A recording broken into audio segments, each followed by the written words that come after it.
Almost everyone has had an experience or two that they simply can't explain. A figure in the doorway that fades when you blink, or footsteps on the floor above you when no one else is home. Not normal, but paranormal, and almost always creepy.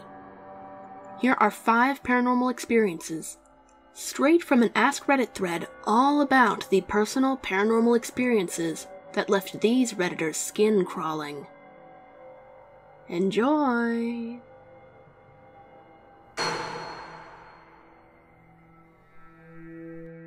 I was trying to sleep in my room back when I was younger and lived with my folks. I must have been maybe 17 or 18. I opened my eyes while rolling over to get more comfortable, and I see a black figure just outside my door, who I thought at the time was my stepfather in the dark. He had his hands up by his chest making scary finger motions at me, like you might do sarcastically after a scary story, or a witch might do when casting a spell. Just wiggling fingers wildly in my direction.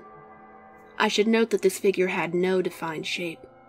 It looked like squiggles that moved in a vague shape, and I chalk it up to the lack of light and my stepfather. Well, I look over and say, "What the hell are you doing?"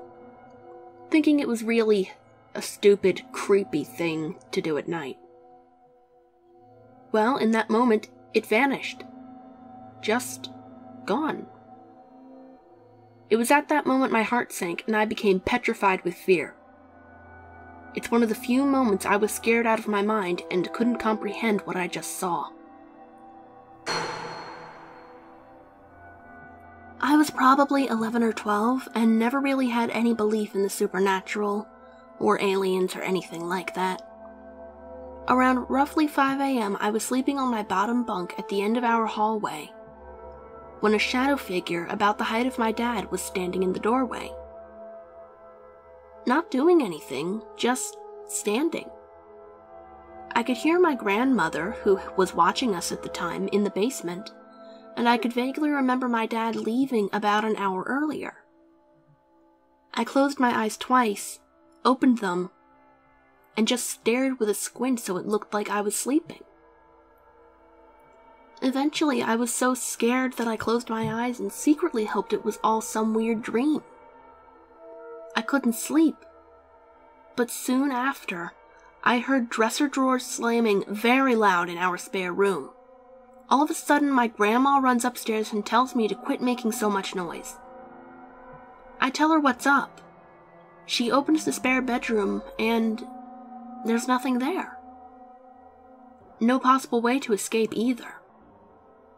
The only other way out was a second-story window, with the screen still intact. A few years ago, my best friend and I moved into a rent house. It was definitely a weird house, and I got some weird vibes out of it. Every night when I went to sleep, I would hear music. Not singing, just music. Like someone had a distant radio on, and not any song I could ever name. I had dreams every night of a crowd of faceless people, with a little boy standing in front. He never spoke, but I could tell he was trying to tell me something. The fridge would often open on its own, and the cats would hiss at corners and such. We would smell cigarette smoke coming from the back room at 3 o'clock every day. My aunts were, and still are, big into ghost hunting, so they set up cameras in my house one night. We didn't catch much, but one of the cameras was spun in circles for about 15 seconds, and at 3 in the morning, the front porch light turned itself on and got really bright and then faded off. When I moved out of the house after 2 years, I had trouble sleeping because I didn't have the music anymore.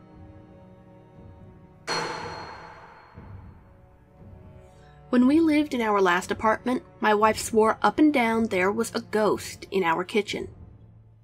I never saw anything personally, but she says she felt its presence.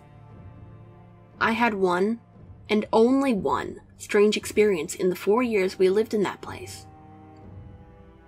One day, I was sitting in the living room playing some Xbox, when all of a sudden, the controller died. I thought it was weird because I had recently changed the batteries. I grabbed the other spare controller, and that one was dead too. I grabbed the receiver remote to turn down the volume, and that remote was dead too. Same with the TV and Fios remotes.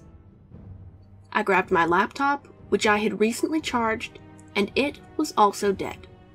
So, I grabbed my cell phone to text my wife that something weird had happened. It was also totally discharged. Naturally, my wife blamed the kitchen ghost. I'm more skeptical than that, but I've never heard a better explanation for the simultaneous power drain in all my battery-powered devices. So I'm willing to chalk it up to a paranormal experience. I'm not sure what to think.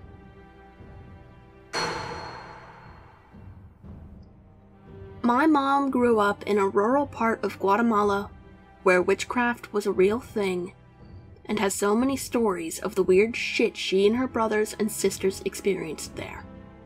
Of all the stories she tells, the creepiest one deals with a young apprentice to a witch doctor who traveled around the country healing people. He was murdered west of Guatemala City, and they had arranged to bring his body back to be buried there. They paid bottom dollar to have some poor bastard go pick the body up and bring it back in his pickup truck. The guy gets there, loads the coffin in his truck, and starts heading back. But his truck breaks down on the way. He gets out and frantically tries to get the truck on the road, as he has to be back in time for the services to start. He is completely alone in the dark hours of the early morning, when a man in a nice suit comes out from nowhere to help him out. The man gets his truck back in working order and walks back down the road into the darkness. The guy gets the body back in time, and after some prep, they begin services. He happens to walk by the open coffin to pay his respects, and sees that the dead man in the coffin is the very same man who had helped him with his truck. Oof. To this day, I get shivers thinking about it.